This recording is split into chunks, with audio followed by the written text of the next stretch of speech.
Where do wars and fights come from among you? Do they not come from your desires for pleasure that war in your members? You lust and do not have. You murder and covet and cannot obtain. You fight and war, yet you do not have because you do not ask. You ask and do not receive because you ask amiss, that you may spend it on your pleasures. Adulterers and adulteresses, do you not know that friendship with the world is enmity with God? Whoever therefore wants to be a friend of the world makes himself an enemy of God. Or do you think that the Scripture says in vain, the Spirit who dwells in us yearns jealously? But he gives more grace. Therefore he says, God resists the proud, but gives grace to the humble. Therefore submit to God. Resist the devil, and he will flee from you. Draw near to God, and he will draw near to you. Cleanse your hands, you sinners, and purify your hearts, you double-minded. Lament and mourn and weep. Let your laughter be turned to mourning and your joy to gloom. Humble yourselves in the sight of the Lord, and he will lift you up. Do not speak evil of one another, brethren.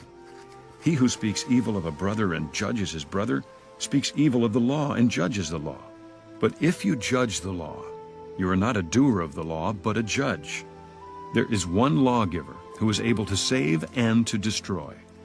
Who are you to judge another? Come now, you who say, today or tomorrow we will go to such and such a city, spend a year there, buy and sell, and make a profit, whereas you do not know what will happen tomorrow. For what is your life? It is even a vapor that appears for a little time and then vanishes away. Instead, you ought to say, if the Lord wills, we shall live and do this or that. But now you boast in your arrogance. All such boasting is evil. Therefore, to him who knows to do good and does not do it, to him it is sin. The Book of Nehemiah, Chapter 1. The words of Nehemiah the son of Hakaliah. It came to pass in the month of Kislev, in the 20th year, as I was in Shushan the citadel, that Hanani, one of my brethren, came with men from Judah. And I asked them concerning the Jews who had escaped, who had survived the captivity, and concerning Jerusalem. And they said to me, the survivors who are left from the captivity in the province are there in great distress and reproach. The wall of Jerusalem is also broken down, and its gates are burned with fire. So it was, when I heard these words, that I sat down and wept, and mourned for many days. I was fasting and praying before the God of heaven. And I said, I pray, Lord God of heaven, O great and awesome God, you who keep your covenant and mercy with those who love you and observe your commandments, please let your ear be attentive and your eyes open, that you may hear the prayer of your servant, which I pray before you now, day and night, for the children of Israel your servants, and confess the sins of the children of Israel, which we have sinned against you. Both my father's house and I have sinned.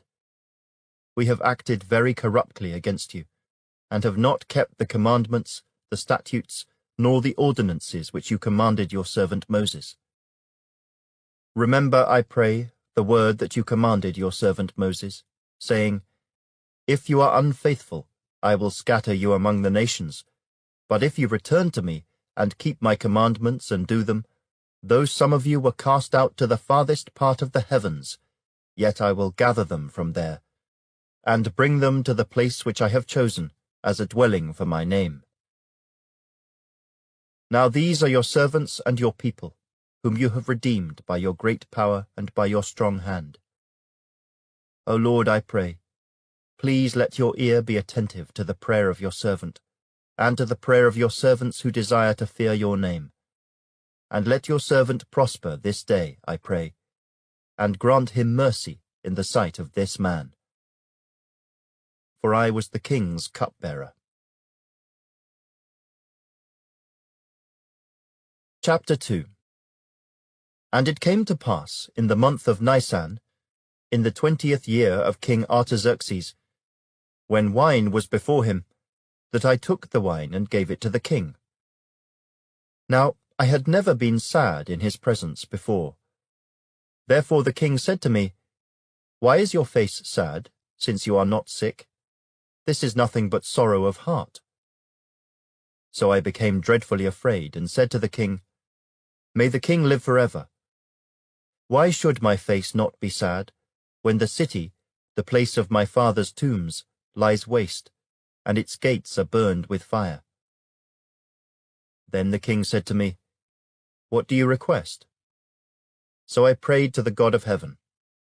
And I said to the king, "If it pleases the king, and if your servant has found favor in your sight, I ask that you send me to Judah, to the city of my father's tombs, that I may rebuild it."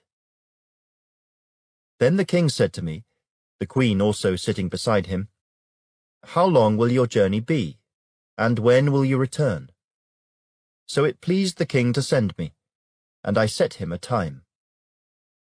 Furthermore I said to the king, "If it pleases the king, let letters be given to me for the governors of the region beyond the river, that they must permit me to pass through till I come to Judah, and a letter to Asaph, the keeper of the king's forest, that he must give me timber to make beams for the gates of the citadel which pertains to the temple, for the city wall, and for the house that I will occupy." And the king granted them to me, according to the good hand of my God upon me. Then I went to the governors in the region beyond the river, and gave them the king's letters.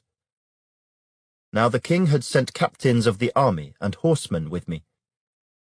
When Sanballat the Horonite and Tobiah the Ammonite official heard of it, they were deeply disturbed that a man had come to seek the well-being of the children of Israel. So I came to Jerusalem, and was there 3 days.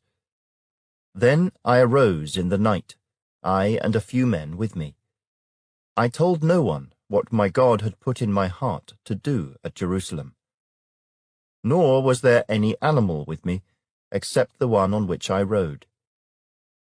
And I went out by night through the valley gate to the serpent well and the refuse gate, and viewed the walls of Jerusalem, which were broken down, and its gates, which were burned with fire. Then I went on to the fountain gate, and to the king's pool, but there was no room for the animal under me to pass. So I went up in the night by the valley, and viewed the wall. Then I turned back, and entered by the valley gate, and so returned. And the officials did not know where I had gone, or what I had done.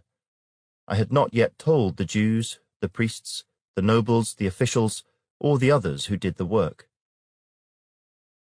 Then I said to them, "You see the distress that we are in, how Jerusalem lies waste, and its gates are burned with fire.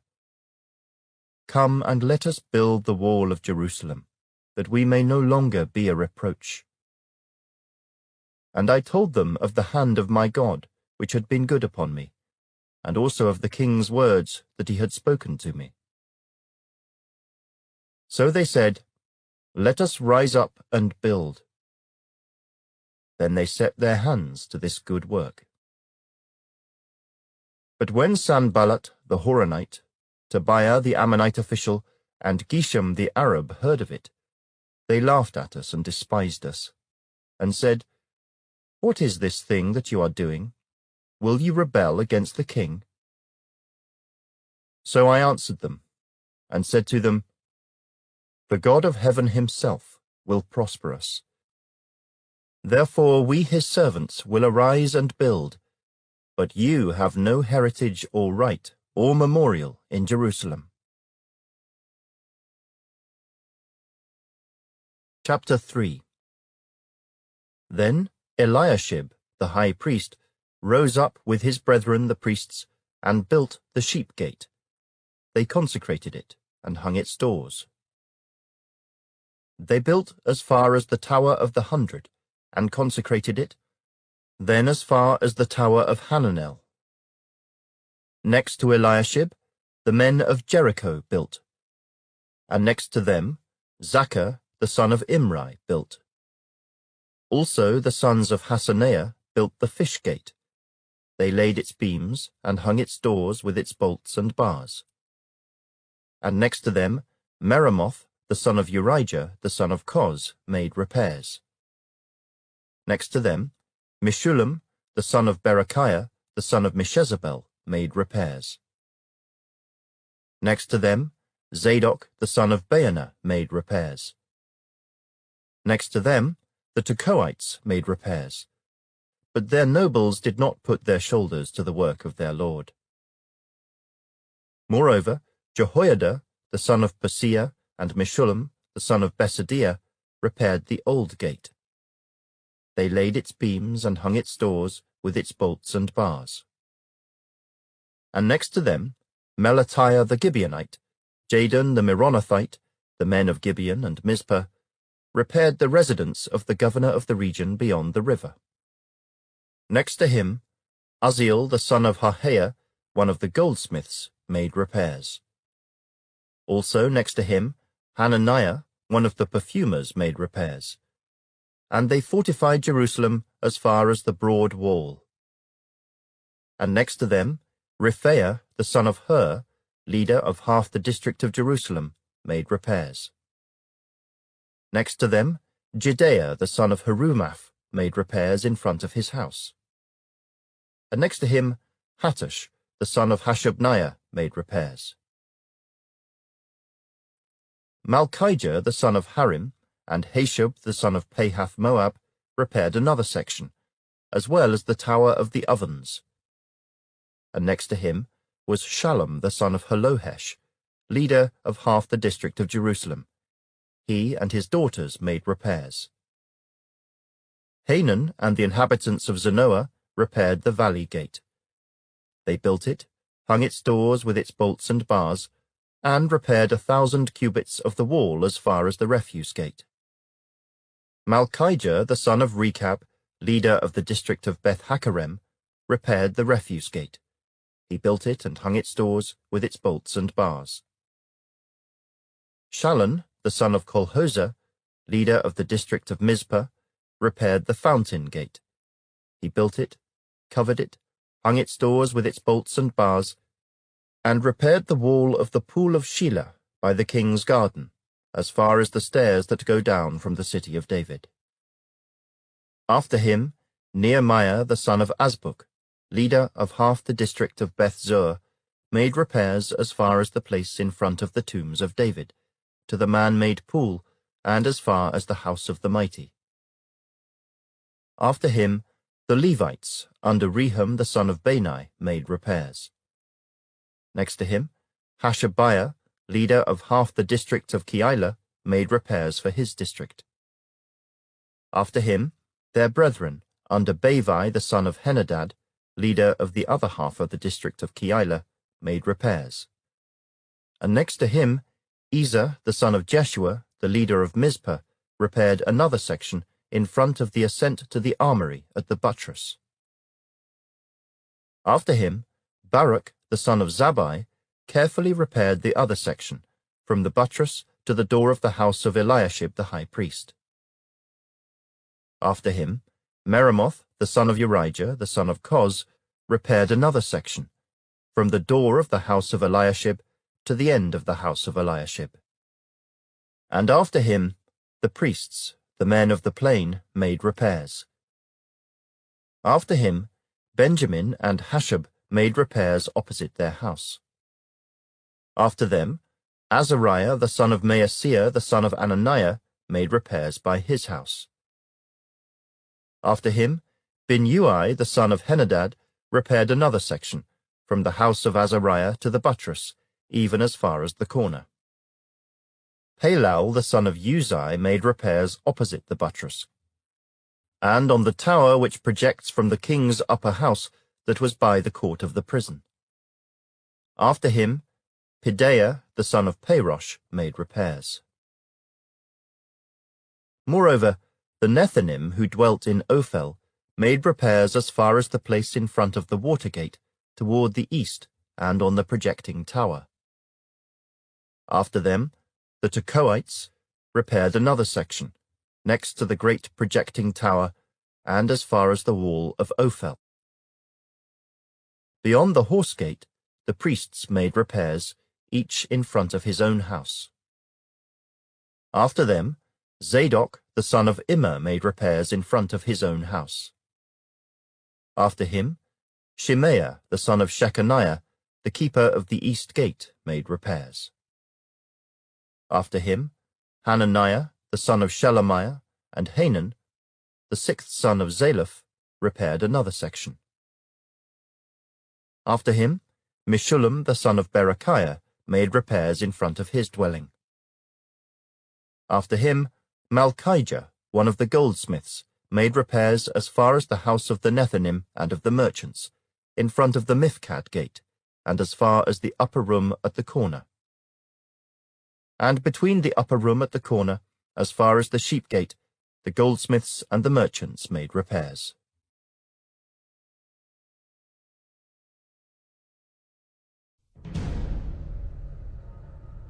Psalm 120. Plea for relief from bitter foes. In my distress, I cried to the Lord, and he heard me. Deliver my soul, O Lord, from lying lips and from a deceitful tongue.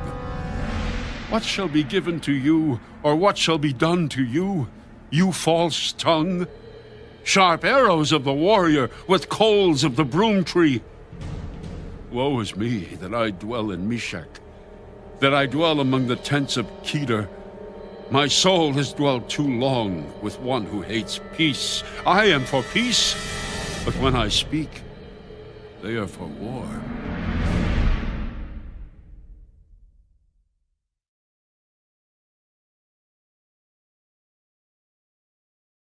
The Book of Proverbs.